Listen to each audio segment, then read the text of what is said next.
Hello बच्चों, चलिए प्रश्न को समझ लेते हैं। प्रश्न है, जिम्नोस्पर्म की पत्तियां और तने की युवा विभेदक कोशिकाओं में 16 क्रोमोसोम होते हैं। उसी जिम्नोस्पर्म के भ्रूपोष में क्रोमोसोम की संख्या होगी। पहला विकल्प है 16, दूसरा विकल्प है 32, तीसरा विकल्प है 24 और आखिरी विकल्प है 8। चलिए इस प्रश्न की मुख्य अवधारणा को समझ लेते हैं।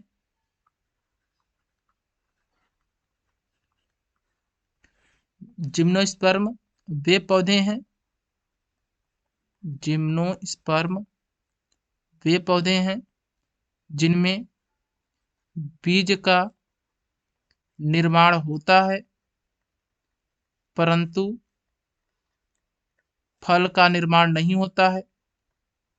फल का निर्माण नहीं होता है। जिम्नोस्पर्म पादप की जो पत्तियां होती हैं एवं जो तने होते हैं, उनकी कोशिकाओं में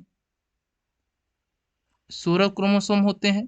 यहाँ पर प्रश्न में दिया है कि 16 क्रोमोसोम होते हैं, तो बताना है जो जिम्नोस्पर्म है उसके भ्रूपोष में कितने क्रोमोसोम होंगे। जो पत्तियां होती हैं जिम्नोस्पर्म की, ये द्विगुणित होती हैं, जिसे 2n से दर्शाते हैं। द्विगुणित को 2n से दर्शाते हैं। और जो भ्रूपोष होता है यह अगुणित होता है और अगुणित को n से दर्शाते हैं।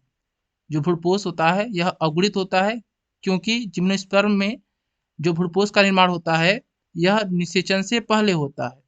निषेचन से पहले भ्रूपोष का निर्माण होता है। और जो भ्रूपोष होता है जिम्नोस्पर्म में वह अगुणित होता है। पत्तियां होती हैं द्विगुणित। द्विगुणित में जो क्रोमोसोम है उनकी संख्या 16 है। तो जो भ्रूपोष होंगे इनमें गुणसूत्रों की संख्या 8 हो जाएगी, क्योंकि भ्रूपोष क्या होता है, अगुणित होता है। अगुणित में क्या होता है कि गुणसूत्रों की संख्या आधी हो जाती है। तो द्विगुणित में गुणसूत्रों की संख्या 16 है, तो 16 का आधा हो जाएगा 8। तो जो भ्रूपोष है इसमें गुणसूत्रों की संख्या कितनी होगी, 8 होगी। चलिए विकल्प को देख लेते हैं। पहला विकल्प है 16, यह विकल्प गलत है। दूसरा विकल्प है 32, यह भी विकल्प गलत है। तीसरा विकल्प है 24, यह भी विकल्प गलत है। और आखिरी विकल्प है 8, यह विकल्प सही है। हम आशा करते हैं यह प्रश्न समझ में आया होगा। धन्यवाद।